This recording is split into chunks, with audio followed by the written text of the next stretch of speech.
Hi friends, how are you? I hope you all fine. And இன்னைக்கு நான் எதை பற்றி பேச போகிறேன் அப்படின்னாக்கா, என்கிட்ட எல்லாருமே கேட்கக்கூடிய ஒரு கேள்வி. எங்கே போனாலும் என்கிட்ட என்னுடைய வீடியோஸ் பார்த்துட்டு, என்னோடய ப்ளவுஸ் டிசைன் பார்த்துட்டு, நான் போடுற ஸ்டேட்டஸ் பார்த்துட்டு எல்லாருமே கேட்குற ஒரு காமனான கேள்வி என்ன அப்படின்னாக்கா, இதெல்லாம் செய்யறதுக்கு உங்களுக்கு எப்படிங்க டீச்சர் டைம் இருக்குது? நீங்கள் ஒரு டீச்சராக இருக்கீங்க, ப்ளஸ் இவ்வளோ தூரம் வந்துட்டு போகிறீங்க, இதெல்லாம் செய்யறதுக்கு உங்களுக்கு எப்படி டைம் இருக்குது, உங்களுக்கு எப்படி டைம் கிடைக்குது அப்படின்னு கேட்குறாங்க. அப்போது அந்த கேள்விக்கு நான் ஓப்பனாக பதில் சொல்லாமல், இல்லைங்க டீச்சர் நான் டைம் நான் வேறு எதுவும் ஸ்பெண்ட் பண்ண மாட்டேன், பட் இதில் தான் ஸ்பெண்ட் பண்ணுவேன் அப்படின்னு நான் சொல்கிறது உண்டு. பட் அதனுடைய உண்மையான ரீசன் என்ன அப்படின்னு நான் இது வரைக்கும் ஓப்பனாக யார்ட்டையும் பேசுனது கிடையாது. என்ன அப்படின்னாக்கா, எனக்கு இந்த ஒரு ஃபயர் ஆக்சிடென்ட் நான் மீட் பண்ணதுக்கு அப்புறமேலுக்கு என்னை பார்க்குற எல்லாருமே, ஹாஸ்பிட்டலில் பார்த்தவங்களாகட்டும், வீட்டில் பார்த்தவங்களாகட்டும், அவங்க சொன்னது எல்லாமே ஒரே வார்த்தை. என்ன சொன்னாங்க அப்படின்னாக்கா, உன் அழகை நீயே கெடுத்துக்கிட்டியே, இவ்வளோ நாள் இருந்த அந்த அழகை நீயே கெடுத்துக்கிட்டியே, நீயே வீணாக்கிட்டியே, உன் அழகை நீயே சிதைச்சிட்டியே. இதுதான் அவங்க சொல்லக்கூடிய முதல் கமெண்டாக இருந்துச்சு. என்னை பார்க்க வந்தவங்க எல்லாருமே சொல்லக்கூடியது. அது உடம்புல இருந்த காயத்தையும் தாண்டி மனசுக்குள்ளே இன்னும் ஒரு ஆழமான காயமாக அது பதிஞ்சுது. ஓஹோ, நாம் அழகை இழந்துட்டோம் போல அப்படின்னு. பட் ஆனால் அழகுன்றது உடம்பை பொறுத்து கிடையாது, மனசை பொறுத்துன்ற அந்த அவேர்னஸ் அப்போ எனக்கு கிடையாது. பட் அந்த காயம் உள்ளுக்குள்ளே நாம் அழகாக இருந்தோம், அந்த அழகை நம்ம இந்த ஆக்சிடென்ட் மூலயமா இழந்துட்டோம் போல இருக்கு அப்படின்ற ஒரு மன பாதிப்பு ரொம்ப இருந்துச்சு எனக்குள்ள.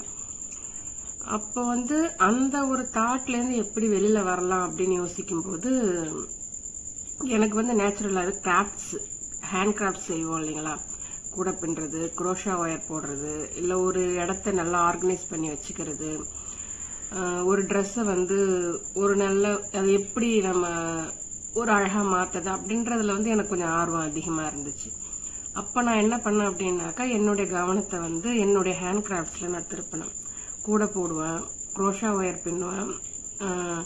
அப்புறம் என்னுடைய ஆர்வத்தை பார்த்து என்னுடைய ஹஸ்பண்ட் என்ன பண்ணாங்க, எனக்கு ஒரு தையல் மிஷின் ஒன்று வாங்கி கொடுத்தாங்க.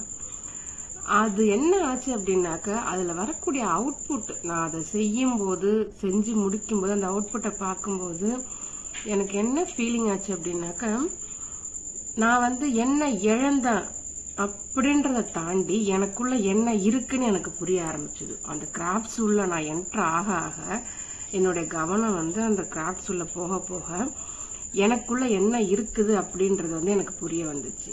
ஜஸ்ட் ஒரு அந்த ஆக்சிடென்ட்ல என்னுடைய ஸ்கின் மட்டும்தான் பாதிப்படைந்தது. பட் என்னுடைய டேலண்டோ, என்னுடைய வாய்ஸோ, என்னுடைய ஸ்ட்ரென்த்தோ எதுவுமே பாதிக்கல அப்படின்றத என்னுடைய கிராஃப்ட்ஸ், என்னுடைய பேஷன் எனக்கு புரிய வச்சுச்சு. அதுக்கப்புறமேலுக்கு அந்த தையல் மிஷின் வாங்கினேன் பார்த்தீங்களா, அதுக்கப்புறம் எப்படி சொல்றது, அதை நான் கண்டினியூ பண்ணிட்டே இருந்தேன். நான் அதன் மூலியமா எனக்கு என் மூலியமா வெளியில அழகான பொருள் வெளியில ஆரம்பிச்சிச்சு.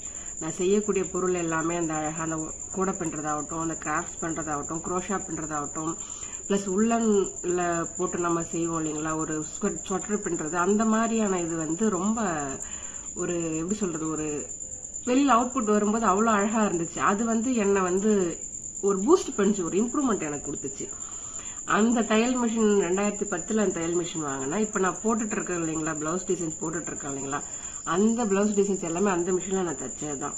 இப்போ ஒரு 2 மாசத்துக்கு முன்னாடி தான் தையல் மிஷினை சர்வீஸ் கொண்டு போய் கொடுக்குறப்போ அவர் சொல்றாரு, அம்மா இதுக்கு மேலே என்னால் தையல் மிஷினுக்கு பார்ட்ஸ் போட முடியாதுமா, தயவு செஞ்சு மாத்திருமா அப்படின்னாரு.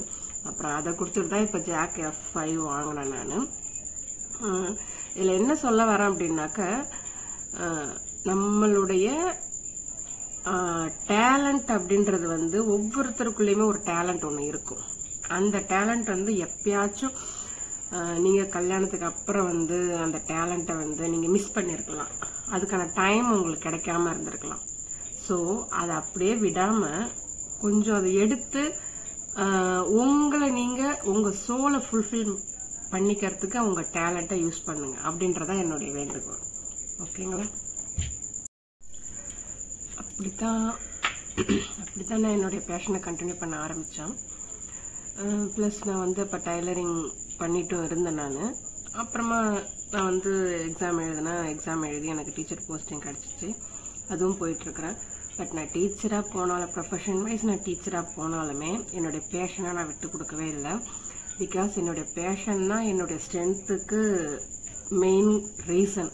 அதனால் என்னுடைய பேஷனை நான் விட்டு கொடுக்கவே இல்லை. என்னுடைய செகண்ட் நேச்சர் என்ன அப்படின்னு பார்த்தீங்க அப்படின்னாக்கா என்னுடைய டைலரிங் ஒர்க்கு தான். அப்படி தான் நான் சொல்லுவேன். நான் என்ன அப்படின்னாக்கா, ஓகே நான் வந்து வேலைக்கு போகிறேன்னா இல்லைங்கெல்லாம் வீட்டில் எல்லா வேலையும் பார்க்குறேன், வீட்டில் உள்ளவங்களையும் பார்க்குறேன். இதை தாண்டி நான் நெக்ஸ்ட் எங்கே போகிறேன் அப்படின்னா, இதெல்லாம் எசென்ஷியல், டெய்லி வரக்கூடிய ஒர்க்கில் எசென்ஷியல். இதெல்லாம் தாண்டி நான் அடுத்து நெக்ஸ்ட் என்ன பண்ணுவேன் அப்படின்னாக்கா என்னோட டைலரிங்லாம் போய் உட்காருவேன் நான். புரியுதுங்களா? ஏன் இருந்ததுனாக்கா, அது ஏன் அந்த அளவுக்கு நான் அதுக்கு இம்பார்ட்டன்ஸ் கொடுக்குறேன் அப்படின்னாக்கா, என்னை வந்து நான் யாருன்னு எனக்கு புரிய வச்சது என்னுடைய பேஷன் தான்.